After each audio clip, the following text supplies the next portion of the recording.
Good morning, everybody. What a wonderful morning it is. It's time for morning manna. Time for morning manna. And I am back with this word how to manage your mess. Let bygones be bygones. Hey, what's going on this morning? Got to share the word on with you on this morning. Want to greet some people on this morning. But first of all, I just want to say, hey, Manna fam, don't forget about we are in the Lent period. We're still practicing Lent. We are in the throes of Lent. You can get the Lent devotion. You can see now the QR code on the screen. Please get it. Please get it. We are almost halfway there, maybe a little more than halfway there. But let me greet a couple of people and then we're going to get right into the word on this morning. Good morning, Erica. How are you on this morning? Good morning, Betty. How are you on this morning? Grand rising to you. Good morning, Diane. How are you? Good morning, Deborah. How are you? All the way from Texas. How about that? Shadria, how you doing, buddy? How's everything from in Pakistan? Good morning, Carolyn. How are you on this morning? Anitra, how are you guys on this morning? You know what? Took a break on yesterday. I'm back on today.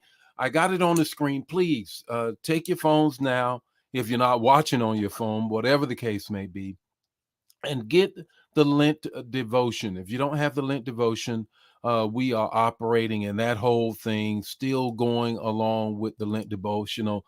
Good morning, Anna. How are you? Good morning, Bev Tally. Bev Tally, is this Tally Tally from the East Coast? I don't know. You done switched up on me. Is this the same person? I just need to know on this morning. Good morning, Dolan. How are you on this morning? Sheila, how are you guys on this morning? You know what? I'm still dealing with, still, I cannot let go of the word that God gave me on Sunday. And I'm still dealing with it right now. Good morning, Brenda. How are you on this morning? And talking about the mess, talking about some stuff we just got to deal with sometime. So, it's going to be the text to talk, the takeaway, 5 minutes or less. I'm going to share the word with you. What do I want you to do? I want you to share the manna. Share it right now. Don't wait. Don't even wait.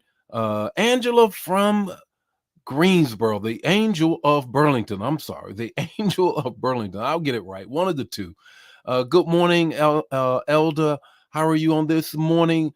Renita, how are you on this morning? You know what? I already know it. You say, Bishop, when are we going to do our leadership piece online? Okay, Dagny's going to get a hold of you. I promise. I promise. You don't want to miss it.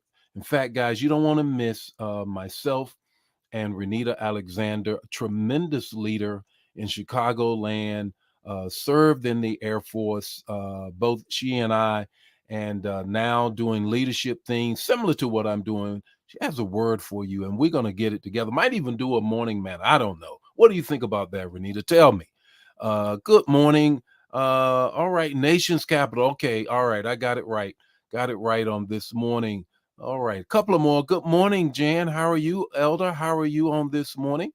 Got a word for you all on this morning. Let me get into this. Let me get into all of this. You got the Lent devotion. I hope you did. This morning, this morning is really all about, it's still all about how do you manage the mess? How do you manage what has happened? Let me give you the context of the text. Now, on on Sunday, I ministered a word about Sarah and Sarah, Abraham, and Ishmael. And we often look at that story through the lens either of Abraham or Sarah. Rarely, if ever, do we look at it through the lens of Hagar. Hagar is the one that lost it all because of the mess that Sarah made. You already know the story. I'm still pressing in on that story. Let's share some more. Here is part two, Burying the Hatchet. Let bygones be bygones. Put that in the chat area right now. Let bygones be bygones. Here's the text in Genesis 25, 9 and 10. Genesis 25, 9 and 10. Fast forward from the beginning of this story that begins in Genesis 16, when God promises Sarah and Abraham that they would have a child. Sarah couldn't wait on the promise. She asked Hagar to go in. Then she did that. What happened? Abraham and Sarah, she conceived, had Ishmael. Then Sarah wants to cop an attitude. Get out, Hagar. Take that Ishmael guy with you too. God called them back. 20 some years later, she has Isaac. Isaac is born. She sees that the 13-year-old Ishmael is not having it, kicks him out again. Hagar says, I'm done with everything. God steps in, makes Ishmael a prince of tribes of 12, just like Isaac. Now, fast forward 75 years later, Abraham dies at 175 years old in chapter 25. Listen to this story. In chapter 25, from chapter 16, now verses 9 and 10, his sons bury him in the cave of Malthek. Why is that important?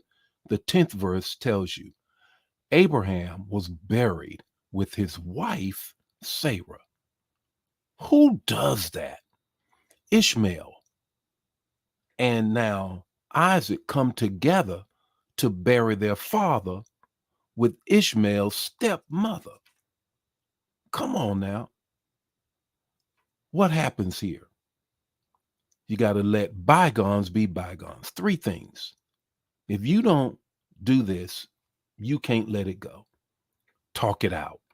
Clearly, in the 75 years that now Isaac and Ishmael are half brothers, they clearly have talked this thing out. They're not holding on to what took place with grown folk matters. They said, look at here, we're going to talk this thing out. The second thing, they lived it out.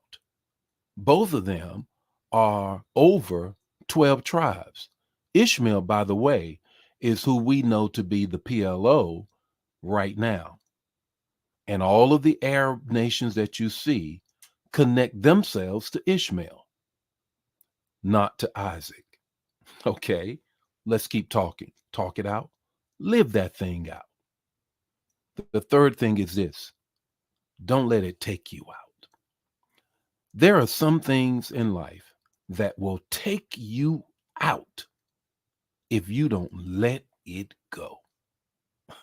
Let me say that again. These two boys came together and says, we're talking this thing out. We're going to live this thing out because we cannot let it take us out. There's some mistakes that all of us have made, sins that all of us have committed. If you keep holding on to that, this is what the word says in Romans. Now, therefore, there is no more condemnation for those who believe. The enemy is the only one who's trying to cause you to be condemned by your past actions. What's your takeaway?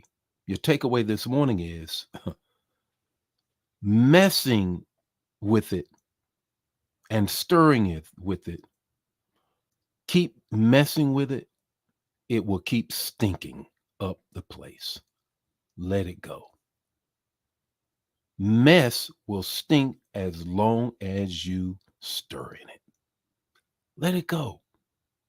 Let it go. The Lord be with you today. May his face shine upon you, give you peace. If this bless you, bless somebody else. Don't keep it to yourself. Bye now. See you tomorrow morning with more Morning Manna.